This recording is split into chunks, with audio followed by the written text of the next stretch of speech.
This tale of two snakes is the story of how medicine in the United States and eventually the world was subverted into a commerce business enterprise with the central goal of creating and maintaining illness throughout the population for profit.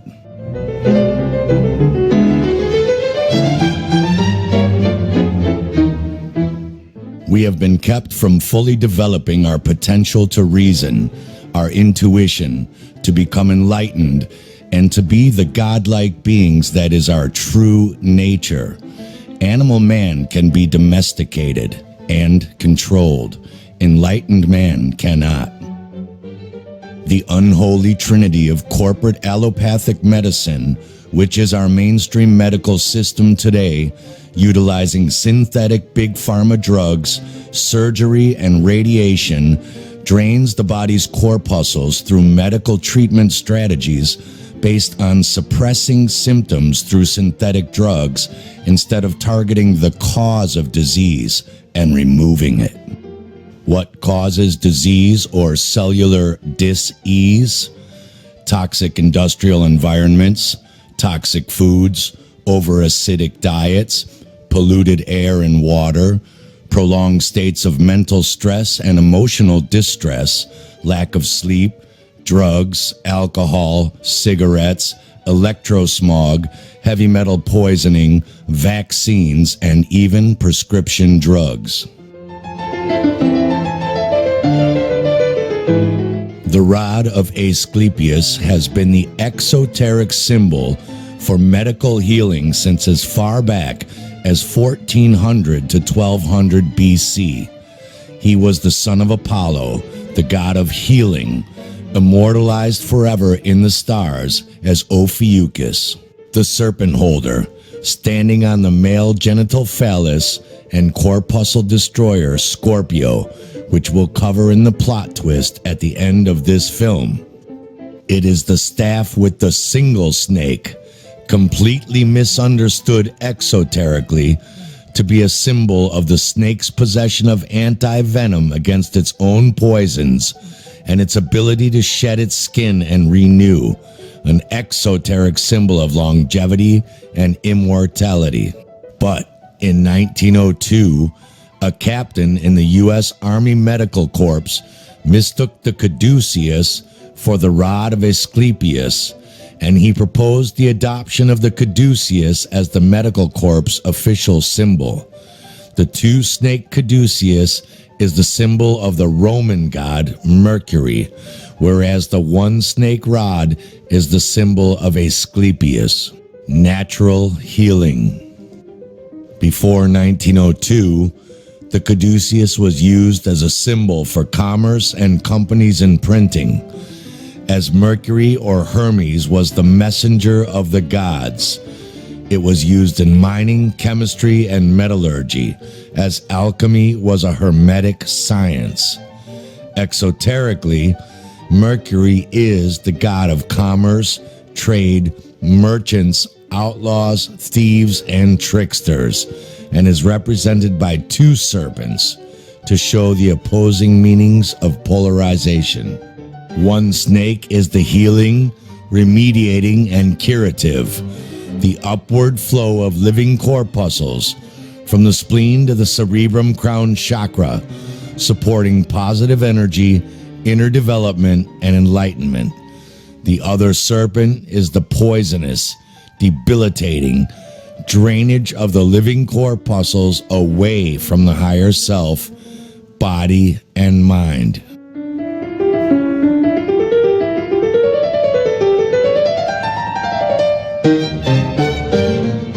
It is this second serpent that has infiltrated medicine. It has convinced us that paying for poison is the cure for cellular poisoning. It is no accident that this symbol was first adopted by the Army. The bogus germ theory driving allopathic medicine states that microorganisms invade our bodies and require military defense. This model of disease, the warfare model, where illness comes from an uncontrollable enemy outside of us, necessitates a drug from the medical machine as our only chance of survival. We fight this imagined enemy with chemical weapons and machines, just as any warfare.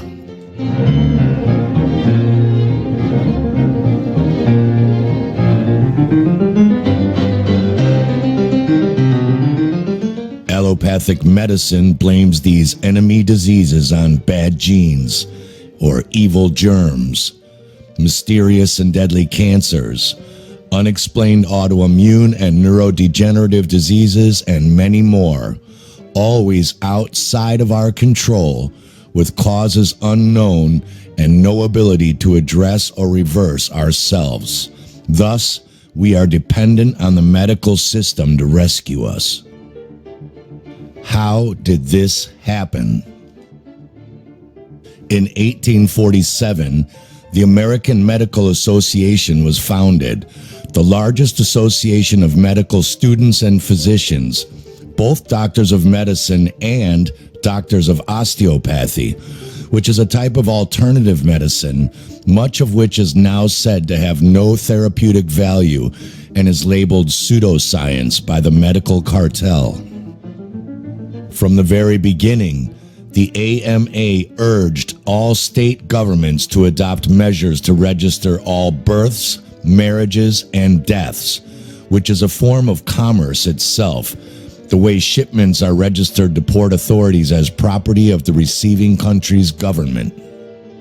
In 1897, the AMA incorporated into a private corporation, and by 1899, they were already pushing for mandatory, untested smallpox vaccinations. Then, in 1901, the AMA started a committee on national legislation, starting the trend of non-elected NGOs directing elected lawmakers' policy decisions.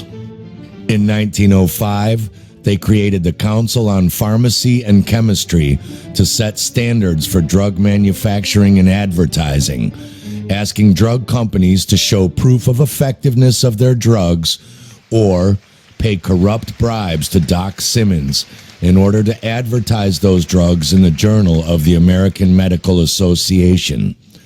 They basically became the first drug catalog sales reps.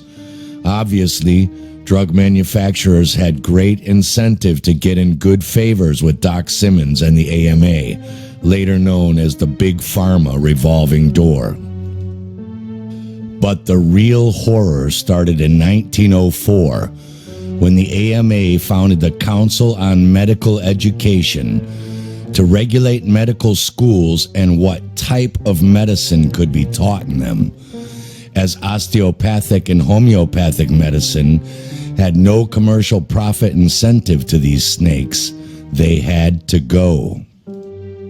From its earliest inception, the American Medical Association has had one principal objective: attaining and defending a total monopoly of the practice of medicine in the United States. From its outset, the AMA made the unholy trinity of allopathy the basis of its practice. Allopathy set up an intense rivalry with the prevalent 19th century school of medicine, the practice of homeopathy. The AMA is one of the biggest frauds in history, involved in medical bribery, racketeering, corruption, coercion, and deception. The former quack heads of the organization, like the failed journalist Doc Simmons, who never attended a medical school or worked for an actual hospital, and his protege, Dr. Morris Fishbein, an aspiring circus trapeze artist and part-time opera singer, who never worked a day as a physician in his life, but somehow headed the American Medical Association, were to set the standard for the disgraceful fraud still going on to this day. You can find the shocking details of this in the first 2 chapters of the book, Murder by Injection. A free version is linked in the description section below.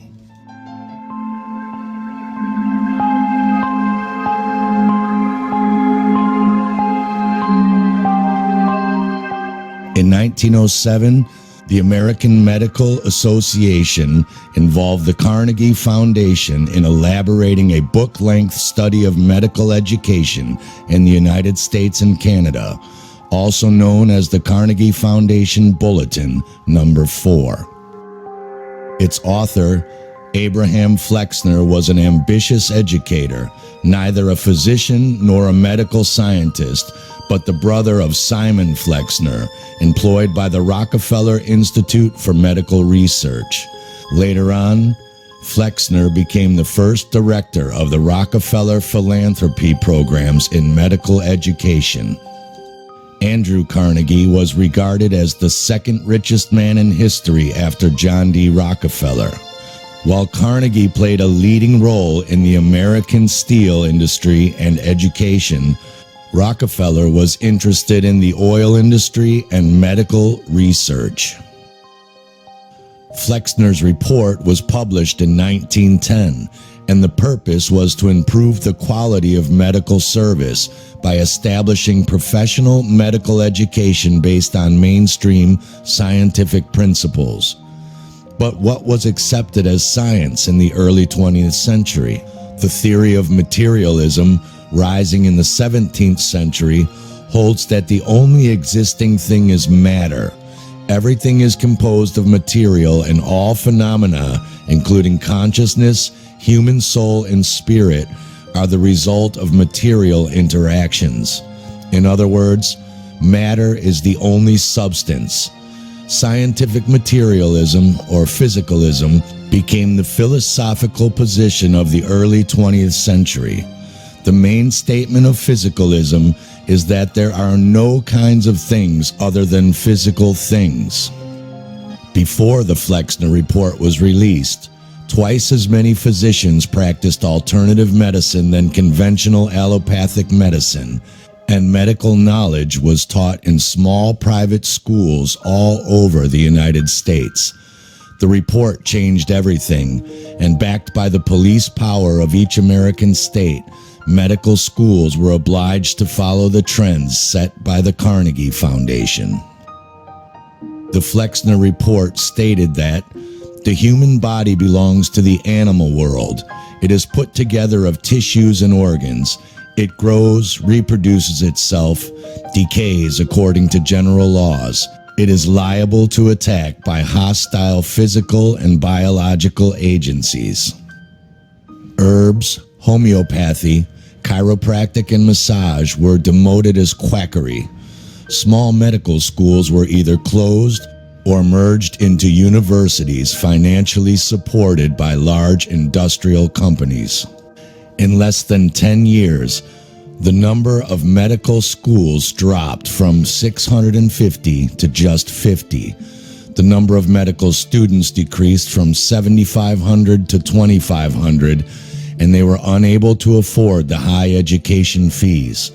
The report included a detailed regulation of medical education and pharmacology as the only solution against dreadful diseases. According to the present-day consequences of this report, no medical school can be created without the permission of government, and medical research adheres fully to the protocols of scientific research of the 1910s: materialism, medication, and vaccination. Supply of physicians were restricted, incomes of the remaining practitioners raised, and conventional medical schools began to be centralized. In 1997, the WHO obtained full control over medicine as the validity of the Flexner Report extended worldwide.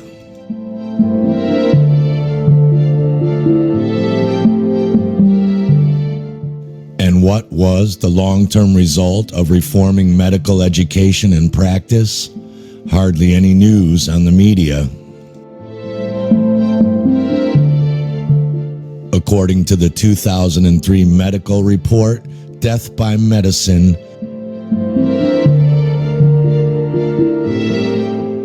784,000 people in the United States die every year from conventional medicine mistakes. This is 16,400% of the victims of September 11th, 2001, the equivalent of 6 jumbo jet crashes a day for an entire year. 106,000 of these deaths each year are from prescription drugs. The United States spends $282 billion annually on deaths due to medical mistakes, or iatrogenic deaths. According to a 1995 U.S. iatrogenic report, the annual automobile accident mortality rate is 45,000 people. On the other hand, annually over 1 million patients get injured in hospitals, and 280,000 of these cases result in death. In 2004, the U.S. spent $1.4 trillion, 15.5% of the GDP on healthcare. More than 1/3 was paid to the pharmaceutical industry. In 2010 alone, the top 20 pharmaceutical companies profited the equivalent of $97 per person times 6 billion people.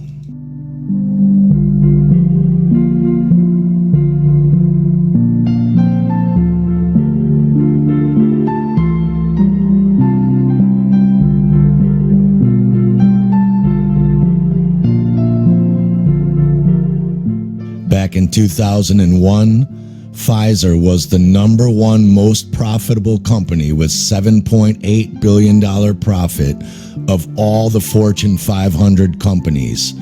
In 2002, the combined profits of the top 10 drug companies of the Fortune 500 were nearly $36 billion. That is more than the profits of the other 490 businesses put together.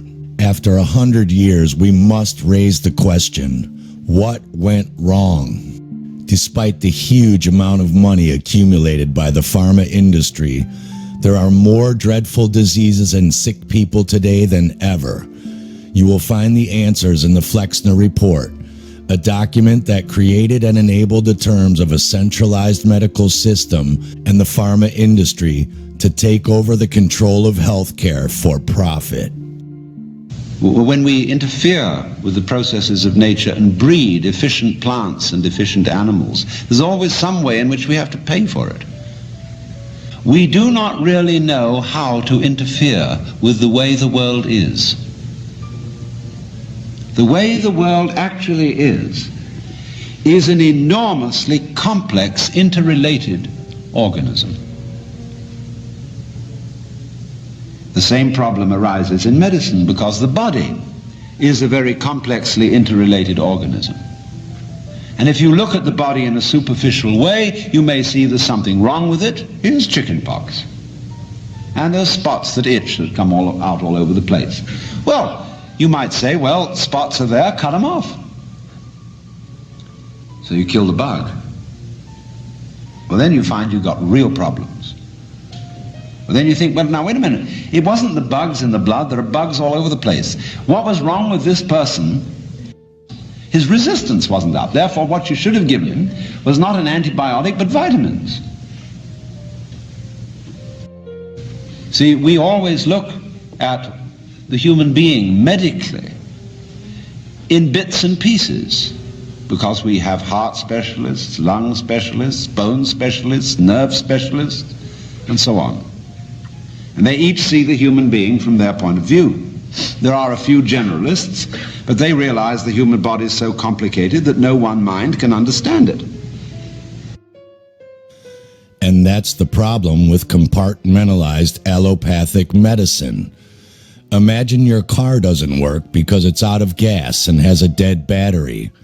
The allopathic big pharma approach is to charge you big money to send 5 people to push your car, and then they say, see, it's moving. We've fixed it. Sure, it's moving, but not very fast. Nothing inside works without power, and you won't make it more than a few miles before those people are too tired to push, no matter how much you pay them. A mechanic wouldn't fix a blown engine valve or gasket leaking oil by telling you to just add more oil every day. That would be stupid. You have to fix the cause, but this logic is perfectly normal in modern medicine. We end up with specialists and general practitioners trained in which symptoms hint at which specific part of the physical anatomy may be in dis-ease, but have zero non-specialized education in nutrition, biochemistry, plant medicines, molecular biology, naturopathy, homeopathy, exercise, psychology, or any other sciences that can tell them how to diagnose and eliminate the cause of cellular dis-ease. So out of ignorance and frustration, they are left with three unholy options. Synthetic drugs. Most synthetic drugs circulate through the entire body and have a chemical effect on every biological system in the body, not just the specific area of cellular dis-ease they are meant to help. While they may sometimes help the problem area, they simultaneously disrupt perfectly working functions in other parts of our body.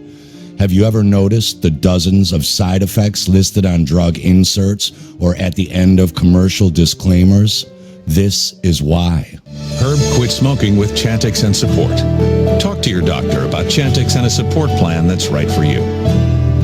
Some people have had changes in behavior, hostility, agitation, depressed mood, and suicidal thoughts or actions while taking or after stopping Chantix. If you notice agitation, hostility, depression, or changes in behavior, thinking, or mood that are not typical for you, or if you develop suicidal thoughts or actions, stop taking Chantix and call your doctor right away. Talk to your doctor about any history of depression or other mental health problems, which can get worse while taking Chantix.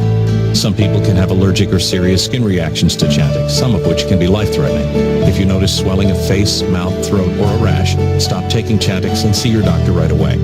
Tell your doctor which medicines you're taking, as they may work differently when you quit smoking.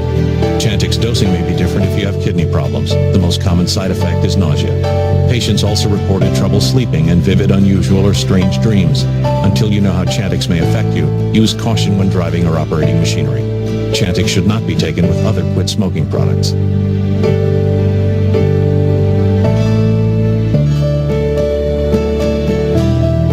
The urges weren't like they used to be, and that helped me quit. Talk to your doctor to find out if prescription Chantix is right for you. Talk to your doctor to see if a drug 20 times more dangerous than smoking is right for you. Then these side effects require more drugs to balance the new problems caused by the first drug. And on this vicious circle goes. Because these drugs relieve symptoms but don't eliminate the cause of the cellular dis-ease, many people are on their meds for life, raking in huge repeat customer profits for the big pharma snakes. Surgery. After enough neglect, cells, tissues, and organs eventually die, putrefy, and go into sepsis, inducing internal bacteria to eat you alive. Rather than addressing and reversing the reasons why, the allopathic strategy is to just remove parts or all of various organs, or even hack off the limbs, not stop the cause. And when the dis-ease expresses itself again, they'll just cut out more of you until there's nothing left of you to cut out anymore. But don't worry, your insurance will pay for it. And if not, they'll take your house and life savings in return for the favor. Surgery has been around since ancient times, and there are brilliant trauma, heart, and transplant surgeons and others saving millions of lives when absolutely no other option is left. This is in no way meant to attack them, but allopathic medicine is the reason we now need so many of them so often.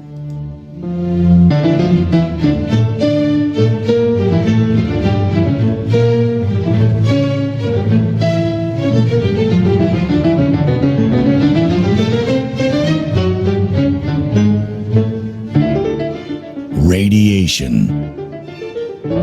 You already know about the effects of acute radiation syndrome on cellular biology. To even discuss the absurdity of this allopathic form of medical treatment as some sort of cure for cellular dis-ease is an insult to human intelligence, sheer lunacy. So we won't even bother going there. If your doctor even suggests this, run very far and fast. A better thing to talk about, however, is the relationship between profits and cancer in the United States. There was a study that was published, I believe it was in 1994. It was a 12-year program, 12-year study. They looked at adults who had developed cancer as an adult, not childhood cancer, but adult cancer, right? And this is the main types of cancer that we get here in the United States. They did a meta-analysis of these people all around the world who developed cancer as adults for 12 years and were treated with chemo. And they looked at the results. And they published the results in the Journal of Clinical Oncology. And the results? 97% of the time, chemotherapy does not work. 97% of the time, it doesn't work. So why is it still used? It's one reason and one reason only: money. If you go to a medical doctor, an MD, with a sinus infection, and that doctor prescribes an antibiotic, he gets no financial kickback. Now, if he prescribes 5,000, of that antibiotic in 1 month, the drug company that makes it might send him to Cancun for a conference, right? But he gets no direct remuneration. It's not with chemotherapeutic drugs, it's different. Chemotherapeutic drugs are the only classification of drugs that the prescribing doctor gets a direct cut of. So if your doctor prescribes chemotherapy for you, here's how it goes, more or less. The doctor buys it from the pharmaceutical company for $5,000, sells it to the patient for $12,000, insurance pays $9,000, and the doctor pockets the $4,000 difference. And there ought to be a law.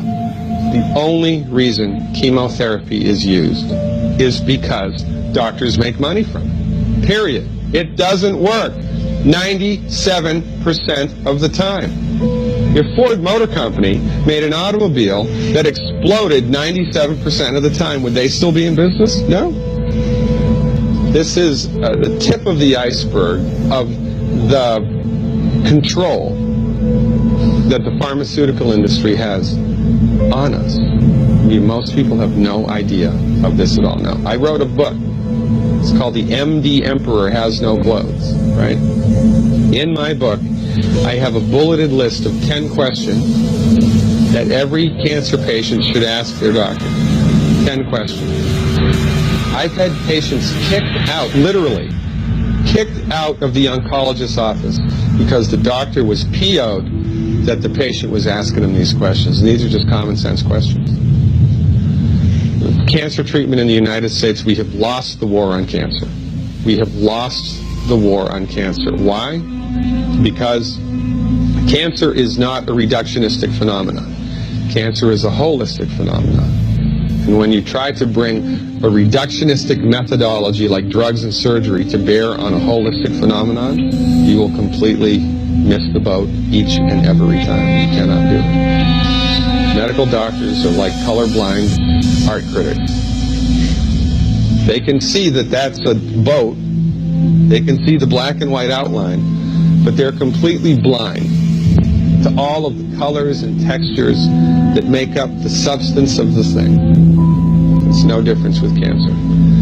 The reason that people get cancer in the United States and the reason that we have completely lousy outcomes is because medical doctors are driving the research bus. When women get together and do a 5K run for breast cancer, all of that money, do you think any of that money goes to nutritional research? Do you think any of that money goes to homeopathic research or acupuncture or traditional Chinese medicine or naturopathic research? No. All of it goes to drugs and surgery, which do not work. Now, why aren't those women running for selenium? If every girl in this country took 200 micrograms of selenium in one generation, we'd eliminate breast cancer by 82%. That's a big number. Why aren't we doing that?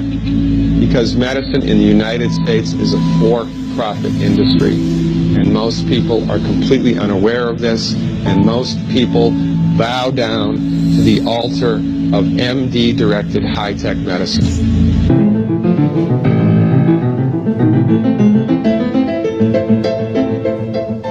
Chemotherapy is, in fact, nitrogen mustard, the cell-killing compound used to make chemical warfare mustard gas in World War I and II.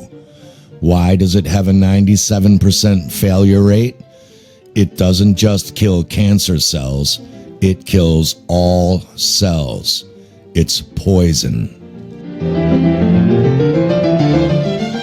The exoteric correlation between the caduceus and our double helix DNA cannot be ignored, as DNA alteration is the target of Bill Gates and the current Big Pharma vaccine cartel, set to become the world's first medical mafia trillionaires. They're using a new technology for this vaccine, which they say allows them to develop it more rapidly. But, they've developed it in record time. I mean, obviously, they have developed this before the pandemic actually came to fruition. But what these vaccines are is they have DNA, and they using this technology called microporation, where they apply an electric current through 2 additional needles, and it causes little holes to open up in your cells so that this foreign DNA can go into your cells and basically turn you into a genetically modified organism.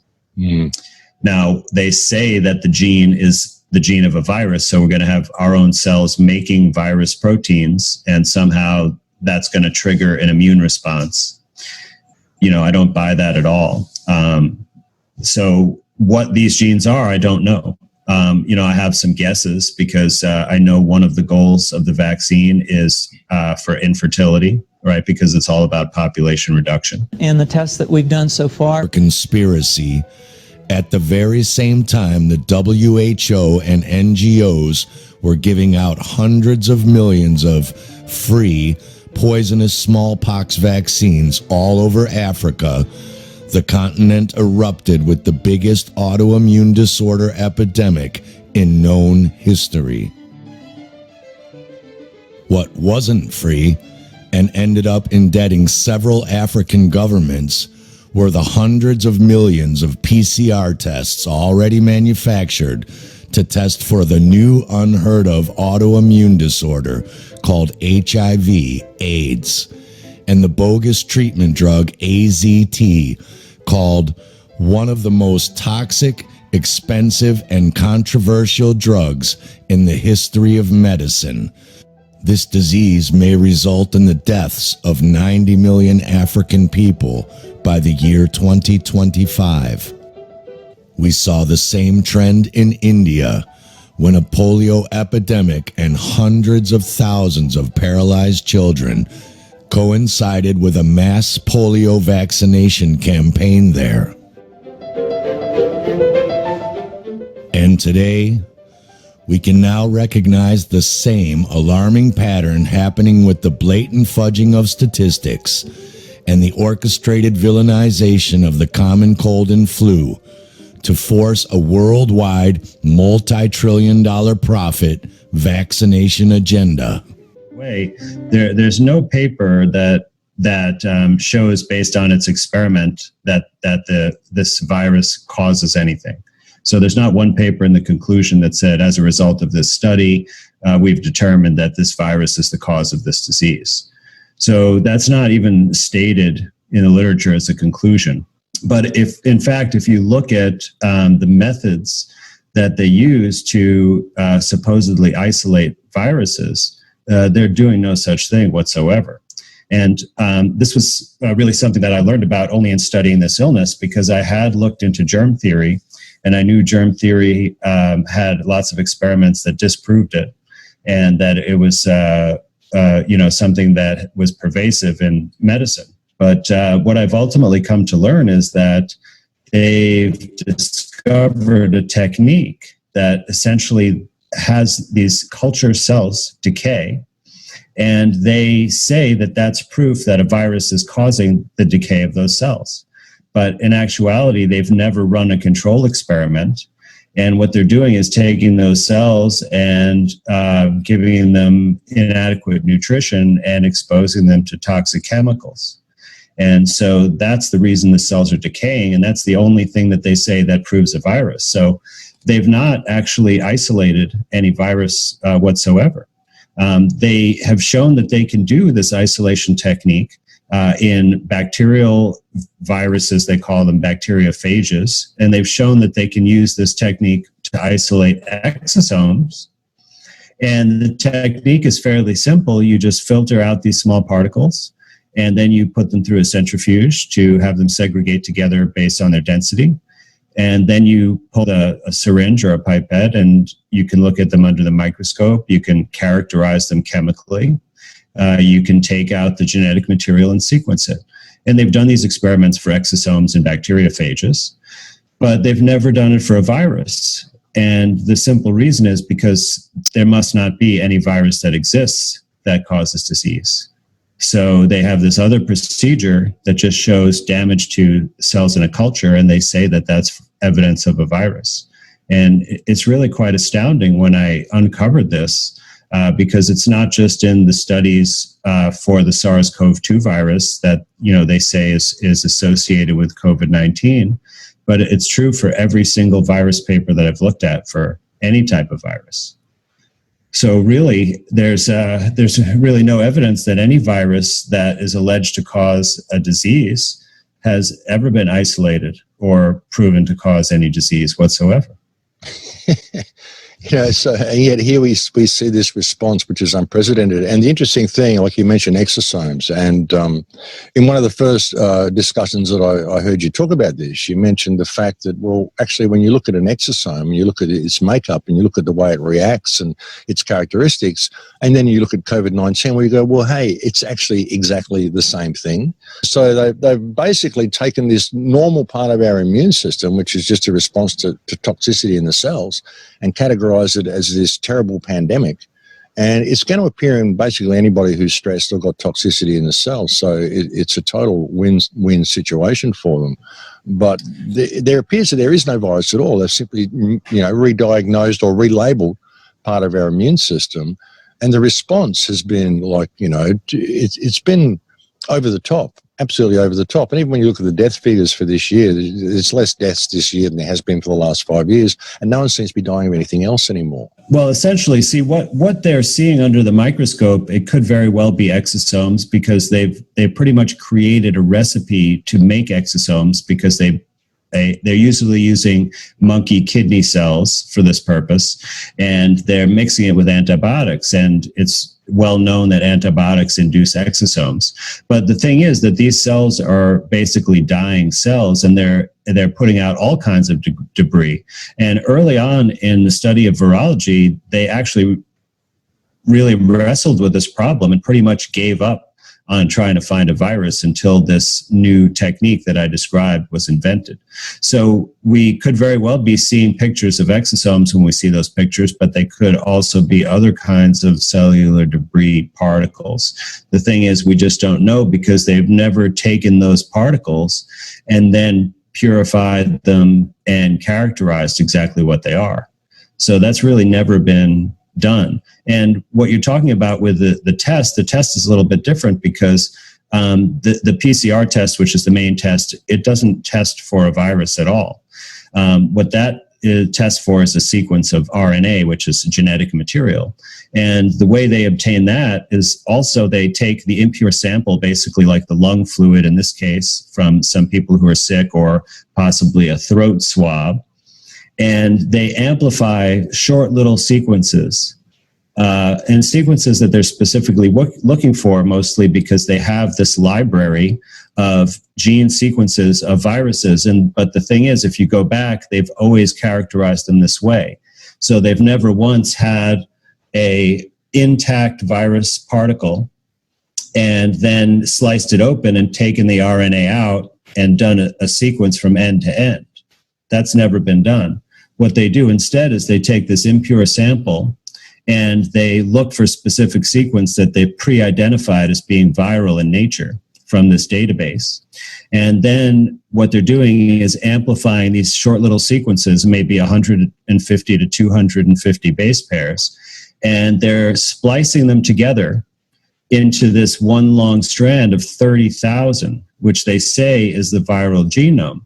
But it's actually just this Frankenstein type of assembly of all these little pieces that we don't even have any proof they're related. They could even come from different types of cells or different creatures.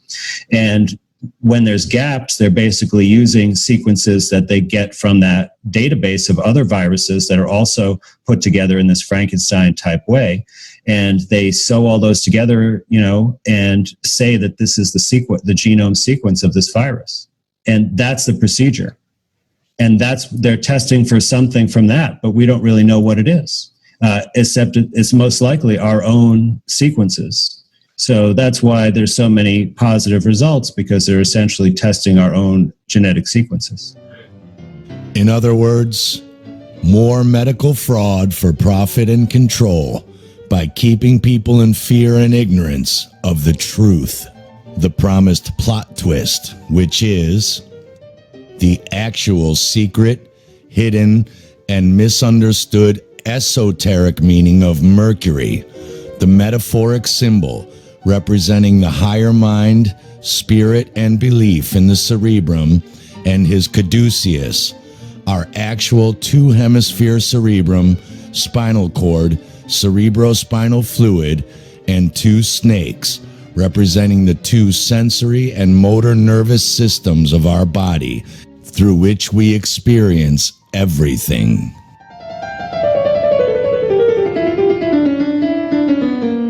The science of epigenetics states that what you are thinking is translated by the brain into body chemistry that will determine what you physically become. As Dr. Bruce Lipton explains, the function of Mercury, or mind, is to create coherence between what we believe and the physical reality that we experience. If you believe there's a threat, signals of threat released into the blood will prepare the cells to engage in a protectionary response.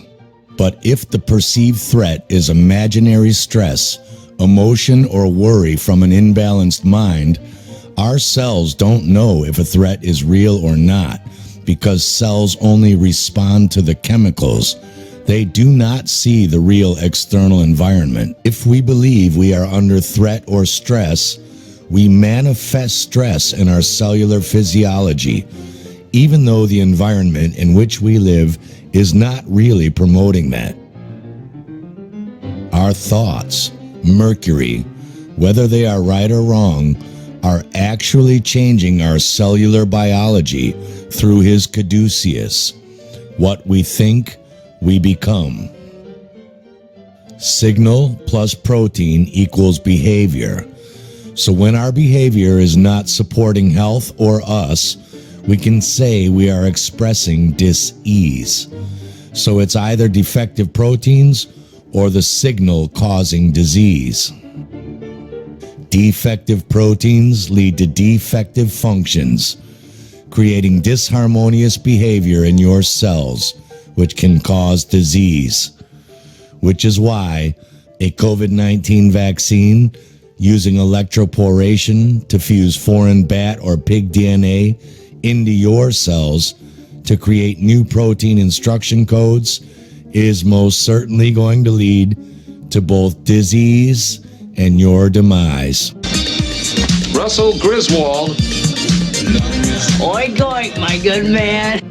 Luckily for those wise enough to reject the new RNA-DNA recombinant COVID-19 vaccines, flawed protein expression genes cause less than 1% of all natural disease. The signal causes up to 90% of all dis-ease. How can it interfere with health? Trauma. Physical damage to the brain, spine, or parts of the body related to the nervous system can interfere with the flow of information from the nervous system to the cells, altering communication and leading to a misunderstanding by the responding cells because the signals are altered. Toxins cause disease by interfering with the propagation of the signals from the brain to the cells. If we put toxic elements into our body, including vaccine adjuvants and even toxins from eating industrial farmed food, these toxic chemicals can engage in the signal pathway. But if they do, they don't promote a normal signal propagation. Toxic chemistry can distort the signal. If the brain is sending a signal to control the cells and there's toxic chemistry in the pathway, then the signal that reaches the cell is altered, and then the behavior of the altered cell can lead to disease. But the real secret of Mercury Mind is that our thoughts become translated into chemistry that can either cure or create disease. A dis-ease caused by thought is not because the body is defective, it's because the signal is inappropriate. Because this esoteric science is hidden, consciousness, emotion, worry, and stress are the primary problems contributing to issues regarding health on this planet. Too many people are sending inappropriate signals at inappropriate times, leading to inappropriate behavior, which we call disease or dis-ease. The truth is that these are two sides to the same coin. Metaphysically, Mercury is mind. Physiologically, Mercury is the nerves and the cerebrospinal system. The cerebrospinal system is the generator and carrier of physiochemical electricity, which is simply energy or life. Our mind and the sensory nerves utilize the electrical energy of thought and the subtle nerve fluids in the cerebrospinal fluid. Depending on our thoughts and actions, Mercury may do this beneficially and positively, or negatively and destructively. Chemically, Mercury is quicksilver, which is an oily fatty substance, the argentum vivum, or living philosophical silver, that rises back up from our sacrum to our cerebrum to be converted back to electricity infinitely, if not wasted. The real interpretation of quick means living. And as oil is the physical manifestation of energy, Mercury or quicksilver means the oil of life. We are told by the AMA that a quack is a medical charlatan. Takes one to know one. But actually, quack is short for the 1570s Dutch term Quacksalver, or the German Quacksalber, and the Danish Quacksalver, meaning hawker of salve or oil, or to rub with ointment. Quacksalver sounds remarkably close to quicksilver, wouldn't you say? As usual, the snakes have inverted the true meaning of healing for profit. And that is the real reason Mercury is the father of merchants and thieves. Mind, which is the father of thought, can actually rob the physical body by wasting living electricity through thought, emotion, action, and physical merchandise through riotous and gluttonous thought and living habits. The brain essay and thought power or electricity constitute the true merchandise of every human body. And thus, the job of the great physician Mercury, your mind, is to electrochemically heal all dis-eases, not just through pure thought and action, but through pure food sustenance and plant medicine on the physical plane. The cerebrospinal fluid around our brain, spinal cord, and nerves cushions those organs. It picks up supplies from the blood and gets rid of toxic waste products. It is a colorless, transparent alkaline fluid, 99% water, 1% monoatomic potassium, which creates healing and toxic dissolving oils, glucose, protein amino acid molecules, enzymes, hormones, antibodies, etc. It is how the brain talks to cells. In esoteric biblical biochemistry, the healing rod of Asclepius is the staff of Moses, the electrical seed germination that creates the healing corpuscles of the cells created in our spleen that make up our blood, lymph, and nerve endings, brought down to the spleen from the cerebrum, or Aries, the lamb or ram of God, also known as Brahma or Abraham, by Mercury, the messenger of the Godhead. That is why Moses, or the electric seed of the corpuscles, is the descendant of Abraham, our cerebrum. The winged caduceus of Mercury is the tree of life, while the serpents represent the tree of knowledge of good and evil, or cellular ease and dis-ease. One is the sensory system, the other the motor system, doing work pertaining to motion. But perverted, it becomes emotion, meaning energy wasted, substance lost, death, and dis-ease. All around us today we see its effect. Humanity as a whole, floundering in chaos instead of harmony, lost in a sea of emotion, energy wasted, substance lost. The blood corpuscles carry not only nutriment to every cell, but air as well. Our cerebral cells, as well as all other cells, must be supplied with the proper mineral foods and salts and kept free from acid accumulation and toxic poison. Each individual has his own tree of life. No one but himself can destroy that tree, and no one but himself can cultivate it or supply it with nutriment. There are links to details on this beautiful esoteric science in the description, but know that oils neutralize and dissolve body toxins and poisons. Water keeps fibers fluid and in motion. Spirit electricity moves the body, and the 12 mineral salts that manifest electricity to biology are the physical body. Physician, heal thyself. This is not medicine, and this is not the cause of disease. At a glance on the surface, symbols are just pictures that represent an idea in the consciousness of those who look at them. But while we may think symbols are just pictures, they do act on our subconscious mind to bring about the desired influence of the sigil creator.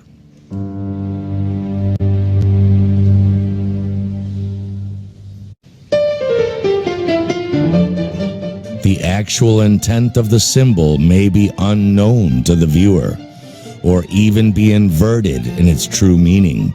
For example, the peace symbol, or inverted algis, is actually a Proto-Germanic death rune that was inscribed on tombstones. Death is peace. The swastika had a positive meaning in ancient times. Its Sanskrit name was svastika, literally meaning it is, well-being, good existence, and good luck.